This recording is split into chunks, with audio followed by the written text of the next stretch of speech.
Well, welcome everyone to Let's Talk Relationships Coast to Coast. I'm here with my co-host today, Elissa Glickman from New York City.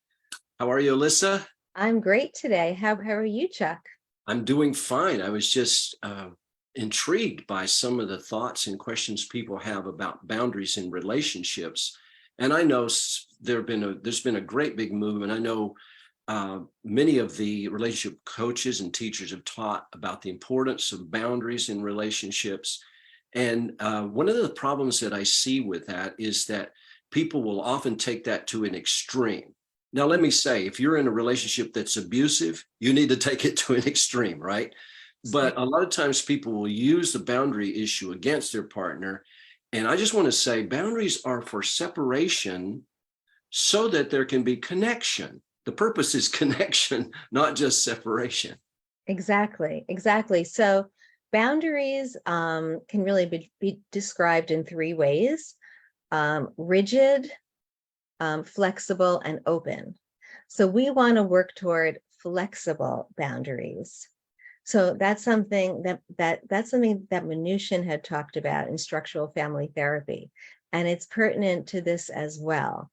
So when we meet a couple, it's sometimes really confusing, actually, when you're getting together and you're in a relationship.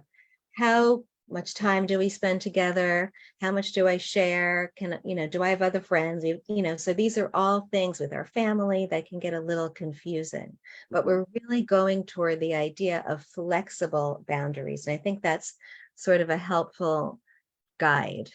I like that. And as you were saying that, I was thinking another picture would be boundaries with gates, boundaries where there can be an open door, but yet clear differentiation between individuals, which brings up the topic we deal with a lot in imago relationship therapy. One of the wonderful insights from the imago theory is, and it's not just from imago, but it's the idea of emotional symbiosis, that especially when a couple is in a romantic stage, they fall in love, they are in this place of what we call symbiosis, which is not a healthy place necessarily, because symbiosis is a place where I can only see my reality. I cannot see the reality of the person. And in that romantic stage, the feelings are so wonderful, we end up sort of making up a story about who our partner is, and we fall in love with more of that image than we do with the real person. And the reason is we don't see that person because we're in this symbiotic relationship. Right. And I think some of that comes from, it's many different things, but that's, maybe that's our definition internally of what a good relationship is, sort of being inseparable, spending all your time together, doing everything together. And there's a threat sometimes when we're looking for a little bit more separation. So it could feel threatening if we're not feeling as confident inside, if our partner wants to do something with their friends or spend the weekend with friends and then see us after. Is that okay? Does that mean there's a problem? So I think people, if we can start to redefine a healthy relationship as where we have two healthy individuals and a healthy couple that are not in symbiosis, but love and appreciate and enjoy time together, and really appreciate like what you saw in each other when you first met. You saw some special qualities and that person still has that and you're still enjoying that. You don't have to become one. That's beautiful. Well, because the symbiosis, when you're in symbiosis, the saying we have, because I cannot see my partner's reality, and by definition, they can't see my reality, we're looking at projections of each other. The saying is, you and I are one and I'm the one. And so there's that assumption that my reality is reality. Right. And so whenever a partner shows up different, like, I want to go spend some time with my girlfriends. Or let me give you a real example. A husband who was in my office in counseling, actually on Zoom these days.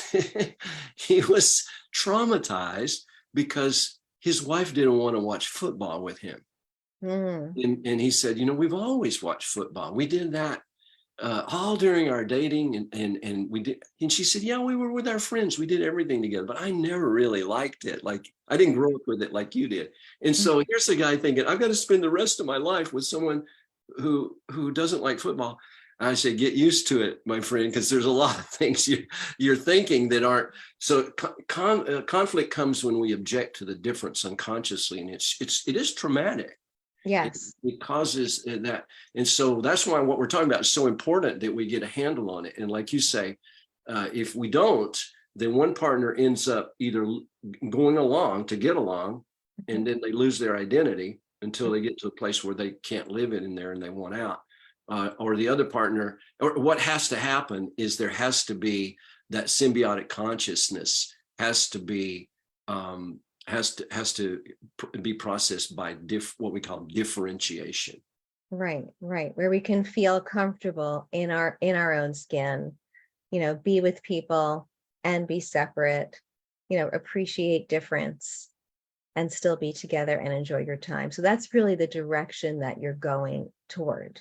But it's not always easy, and you'll have good days and bad days, but this can definitely be addressed and worked on. But I think it starts with understanding that a healthy relationship has flexible boundaries. Flexible boundaries. Okay, and one of the things I need to throw in before we close is the couples dialogue from a Margot relationship therapy. Is each of the parts of that dialogue from the very beginning, asking for the appointment, saying, is this a good time? Right. Shows the differentiation. Yeah. Let me see if I got you. And you start to mirror. And so and that produces differentiation. You're Exactly. curious about the other person. There's more differentiation. Then after mirroring, you get to validation. That's when there's a transcendence from your own reality to see the reality of the person. And there can be that boundary, there can be that separation for the purpose of what? Connecting and Right. So helpful. real love, not. So simple and so And helpful. yeah, Right. right. So, right. So the Imago dialogue is a key way to get you to move you in this direction. So If you yes. have any, if you have any questions, put it in the comment section, and Elissa and I'll get back to you. It's great being with you again, Elissa. Thank you. Have a good month. I'll see you in October. All right. See you all in October. Bye-bye. Thank you. Bye-bye. Bye.